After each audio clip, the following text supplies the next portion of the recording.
What does the loyalty to Allah look like today? The loyalty to Allah, now that the Quran came, is loyalty to the book of Allah. Why? Allah Himself describes it. You've all heard the phrase, وَاعْتَصِمُوا بِحَبْلِ اللَّهِ جَمِيعًا, right? Hold on to Allah's rope. You know what the synonym for that phrase is in the Quran? وَاعْتَصِمُوا بِاللَّهِ كَأَنَّهُمَا شَيْء, as though they're one thing. Hold on to Allah and hold on to the rope of Allah. What's the rope of Allah? The Quran is one thing. Like Ibrahim alayhi salam was loyal to his Rabb, we can only show loyalty to our Rabb by being loyal to what? The Quran. Now, we don't have idol worshippers to fight like Ibrahim alayhi salam. Ain't nobody throwing us in a fire. But let me give you a reality check. Allah says, لا تأكلوا أموالكم بينكم بالباطل. By the way, right after the ayat of Ramadan, Allah says, don't consume each other's money using lies. Don't use a lawyer to win a case which you know you stole the money, but you got a good lawyer and got away with it. Don't do that. Don't be biased when it comes to distributing the inheritance so you can get more of the share and you know you don't deserve it. That's coming right after Ramadan. There are financial instructions right after. Allah says, eat whatever's on the earth, halal and tayyiba. There's such a long list. If you search right now halal in this area, find halal, zabiha, extra halal, extra zabiha. We even recite all of Surah Al-Baqarah on our chicken before we slaughter it, etc., etc. Super halal. When we think of halal, what do we think of? How was it slaughtered? That's what we think of. Is anybody thinking about how'd you make the money? You bought really halal chicken with really haram money. Is that halal?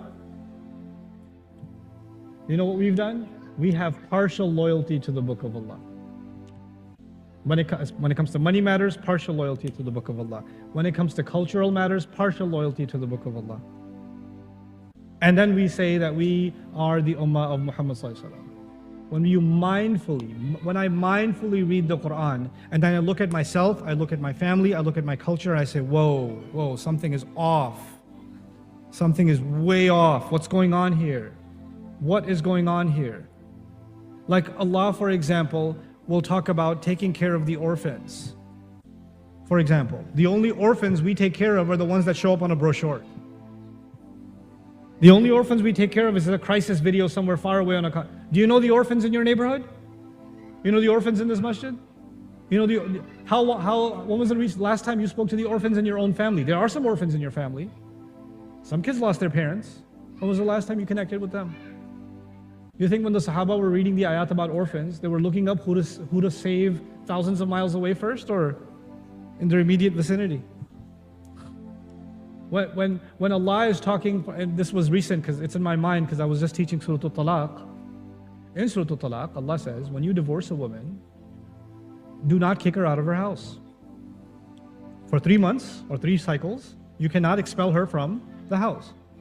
The most populated part of the Muslim world, the most Muslims in the world are between South Asia and Southeast Asia. That's the most dense population of human beings and also the most dense population of Muslims in the world. When a woman gets divorced, typically in that region, the husband calls the lady's father and says, hey, come take your daughter, I'm done. Allah says, لا تخرجوهن تلك حدود الله. Those are limits set by Allah. And no, but I'm done with her. I said, come take your daughter. Or the woman says, I'm not going to put up with this, I'm out. Allah says, لا يخرجنا, and they shouldn't leave. Allah says to the women, they shouldn't leave.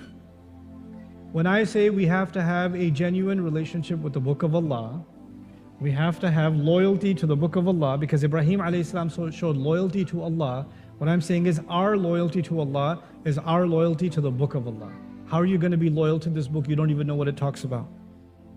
How are you going to do that? And there's no excuse. It doesn't matter if you weren't raised learning it. It doesn't matter that you just didn't have a chance. It doesn't matter if you're a surgeon or you're in medical school, you're a cab driver, you're running an Uber, you're running a restaurant, you're busy. Ain't nobody too busy to nourish themselves with water. I'm too busy, I didn't drink for 3 days. Nobody was too busy for that because it's nourishment. Your body needs nourishment. You never say you're too busy. Your ruh, your qalb needs nourishment. How can you say you're too busy? How can I say I'm too busy? Ramadan is a time to remind ourselves that the body can wait. It can wait.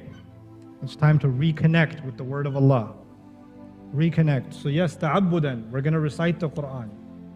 But man, can you restore the legacy of Ibrahim alayhi salam and the original purpose of Ramadan and not have an artificial relationship and let that begin even from now and take it into hyperdrive during Ramadan?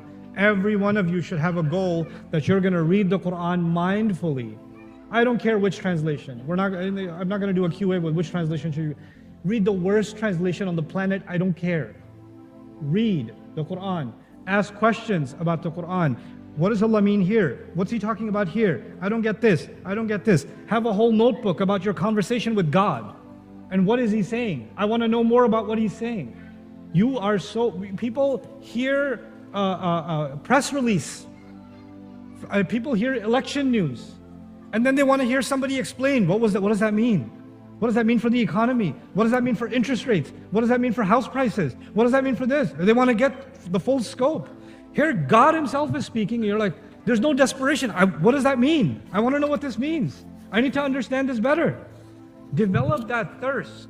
Develop that thirst. I want to redevelop that thirst for myself this Ramadan. I want you to have that thirst this Ramadan. Yes, it's a month of fasting. Yes, it's a month of ibadah. Yes, it's a month of tahajjud. Yes, it's a month of dua. But all of that stuff is actually there to reinforce the core, the heart of the matter. And the heart of the matter is this book came as a guidance in this month. So seek guidance in this book all over again.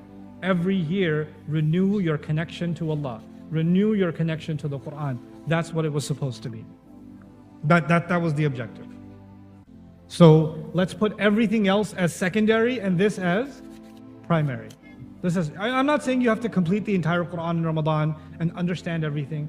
But even if you tell yourself, this year, this Ramadan, Baqarah. This Ramadan, Baqarah. And even if you got through 20 ayat of al-Baqarah in all of Ramadan, no problem. I got until next Ramadan to finish. Take your time. Take your time with Baqarah. Take a whole year, no problem. This time well spent. Time spent with the word of Allah is time well spent. And then next year, take on Surah Al-Imran. And then the year after that, let's get started with An-Nisa. Why follow this order? Because this is Allah's order.